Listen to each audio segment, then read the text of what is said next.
తెలుగు రాష్ట్రాల్లో అతిపెద్ద lift manufacturer lifts ట్రై.com dealership కూడా ఇవ్వబడును. మా ఫాదర్ మళ్ళీ వెనక్కి వెళ్ళమన్న తర్వాత అప్పుడే నాకు థియేటర్ ఉండేది కదా, దానికి సంబంధించిన డిస్ట్రిబ్యూటర్స్ నెల్లూరులో ఉండేవాళ్ళు.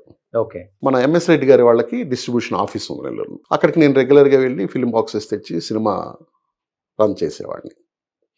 ఆయన very close to Shyamprasad Reddy గారు, రమణారెడ్డి గారు అని ఆయన లేపు చనిపోయారు. ఆయన very close to Shyamprasad Reddy గారు. ఈ రమణారెడ్డి గారు నాకు బాగా దగ్గర మనిషి, దగ్గర బంధువు కూడా. అన్న ఈ మాదిరి నేను అలా వెళ్ళి ట్రై చేస్తున్నాను కదా, నాకు ఒకసారి మీరు హెల్ప్ చేయరా శ్యాంబాబు పరిచయం చేసి, అలాగే వెళ్దామని చెప్పి ఆయన నన్ను మెడ్రాస్కి తీసుకొచ్చారు. మళ్ళీ అది రిటర్న్ జర్నీ. వెళ్తే శ్యాంబాబు దగ్గరికి తీసుకెళ్లారు. ఈ మాదిరమ్మ వాడయ్య కొంచెం చూడంటే, అన్న చూస్తానండి ఇదొకటి చేద్దామని. అక్కడి నుంచి ఏంటంటే ఒక మనిషి పరిచయం చేసుకోవడానికి అప్పట్లో చాలా కష్టం. అవును, ఎగ్జాక్ట్లీ సార్. ఇప్పుడు చాలా ఈజీ యాక్సెస్ అయిపోయింది, కానీ ఈజీ యాక్సెస్ అయిపోయింది. ఈ మీడియా కూడా లేదు. చిన్న అనే ఒక నూతన నటుడు ఉన్నాడని నేను 5 సినిమాలు చేశాక పేపర్లో అంత ఫోటో వచ్చింది. ఇప్పుడు అలా కాదు కదా, అసలు ఏది సినిమా స్టార్ట్ అవ్వక ముందే ఓపెనింగ్ దగ్గర నుంచే. అయితే అలా శ్యాంప్రసాద్ రెడ్డి పరిచయం అయ్యాక ఇంకా ప్రతిరోజు లేచి పనులన్నీ అయిపోయాక వాళ్ళని కలిసి శ్యాంప్రసాద్ రెడ్డి ఆఫీస్కి వెళ్ళి ఆయన సార్ ఏమ్మా బాగున్నావు, ఆయన పొలైట్గా ఉండేవాడు, బాగున్నాను ఆ మేనేజర్స్ వాళ్ళతోటి. ఎందుకంటే ఒకరి ద్వారా ఒకరు ఎవరైనా పరిచయం అవుతారేమో. ఇంకొకటి, మీ మామగారు చీఫ్ మినిస్టర్, వాళ్ళ మామగారు కూడా చీఫ్ మినిస్టర్. కోట్ల ఇటేమో కోట్ల ఫ్యామిలీ, ఇటేమో నేదర్మల్ల ఫ్యామిలీ. మేబీ ఎక్కడో అయి ఉంటుంది కనెక్షన్. అయితే ఆయన అప్పుడు సత్యారెడ్డి గారని డైరెక్టర్, ఆయనది మా నెల్లూరే. సత్యారెడ్డి గారికి ఫోన్ చేసి, సత్య ఏదన్నా ఉంటే మన అడిగి చూడని అంటే ఆయన దగ్గరికి వెళ్ళా.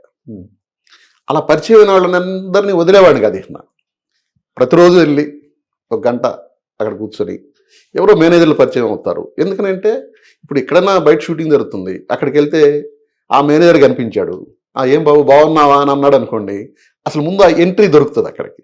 కానీ మీరు చూడటానికి చాలా బాగుంటారు, మంచి హైట్, మంచి ఫేస్, మంచి ఫిజిక్, హీరోగా చేసేంత కట్అవుట్ ఉంది. మీరు అనుకుంటే, లేకపోతే మామయ్య గారు చీఫ్ మినిస్టర్ కాబట్టి ప్రొడ్యూసర్స్ వస్తారు, డిస్ట్రిబ్యూటర్లు వస్తారు, డైరెక్టర్స్ వస్తారు, ఓన్గా ప్రొడక్షన్ స్టార్ట్ చేసి కూడా 2-3 సినిమాల్లో మిమ్మల్ని ఏంటో ప్రూవ్ చేసుకునే వరకు కూడా తీసుకెళ్ళచ్చు.